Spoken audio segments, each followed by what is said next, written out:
Hey, welcome back to Compounding Quietly. Most people comparing VOO and QQQ are asking the wrong question. They're asking which one returns more. That's an easy place to start. The performance charts are right there.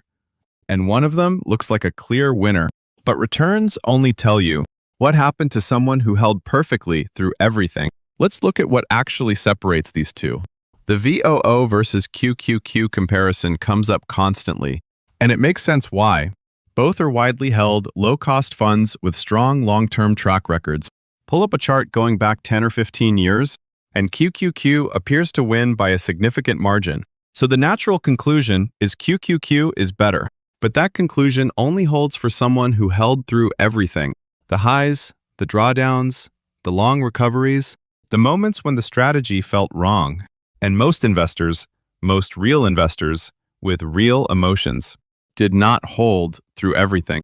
The 2022 drawdown is the clearest recent example. QQQ dropped over 32% from peak to trough that year. VOO dropped roughly 20%. Those aren't just different numbers on a chart. They're different psychological experiences. A 20% drop feels painful. A 32% drop feels like something has gone structurally wrong. It changes the questions investors ask themselves. It changes the conversations they have at night. It changes the decisions they make in the morning. And the decision that matters most in investing is the one you make when it feels the worst. If you sold QQQ in late 2022, you did not capture QQQ's long-term return. You captured the loss at the bottom. The chart still shows the recovery. Your account didn't. What you can actually hold through, not just what you can own, is the real variable in this comparison. Let's get specific about the structural difference between these two funds. VOO tracks the S&P 500, 500 companies across every major sector of the U.S. economy. Technology, healthcare, financials, consumer staples, industrials, and energy. The top 10 holdings represent roughly 30 to 35% of the fund. Yes, you're getting Apple, Microsoft, and NVIDIA in VOO, but you're also getting companies that behave differently when technology corrects. That sector spread is not a hedge in the traditional sense. But it does mean the fund does not move in lockstep with a single industry. When technology underperforms for a year, other sectors in VOO can partially offset that. QQQ tracks the NASDAQ 100, 100 companies, with financial companies excluded. That exclusion is significant. Without financials, the fund tilts hard into technology and tech-adjacent sectors. The top 10 holdings in QQQ can represent close to 50% of the fund. The same Apple, Microsoft, and NVIDIA that appear in VOO appear in QQQ, but at noticeably higher concentrations. What QQQ gives you is more of what's already working in VOO, with the diluting sectors removed. When technology leads the market, QQQ leads the market. When technology corrects, QQQ corrects harder and faster. This is not a flaw. This is the fund performing exactly as designed. The design is concentration. And concentration is a specific bet that the NASDAQ 100 companies will continue to dominate global economic output over your investment horizon. That bet has paid off decisively over the last 15 years. But a bet that has paid off before does not become a certainty because of that history. Technology's dominance is real. So is the possibility that this level of concentration carries a cost you haven't been asked to pay yet? Coming back to the original question, the real difference between VOO and QQQ isn't which one returned more. It's what each fund is actually asking of you. VOO is asking you to believe in the breadth of the U.S. economy. You're accepting that you will hold companies that lag alongside companies that lead. You're accepting that your returns will reflect the average across sectors, not the best of any single one. In exchange, your drawdowns are more moderate, your recoveries more predictable, and your behavioral risk meaningfully lower. QQQ is asking you to believe in the continued dominance of large-cap technology specifically. You're accepting higher concentration, higher volatility, and deeper drawdowns.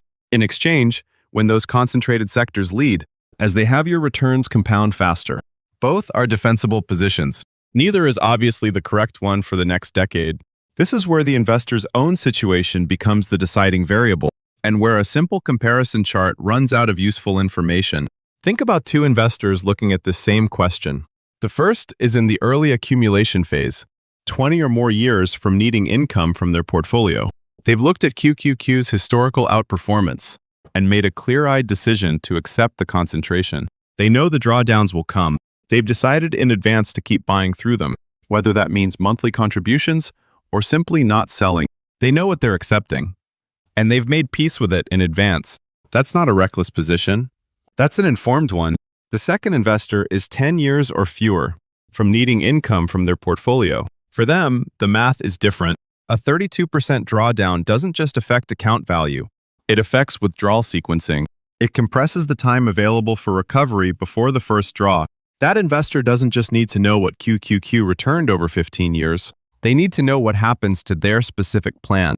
If QQQ drops 30% in year one of their drawdown phase, that question doesn't appear on the comparison chart, but it's the most important one they can ask, and no return chart will answer it for them.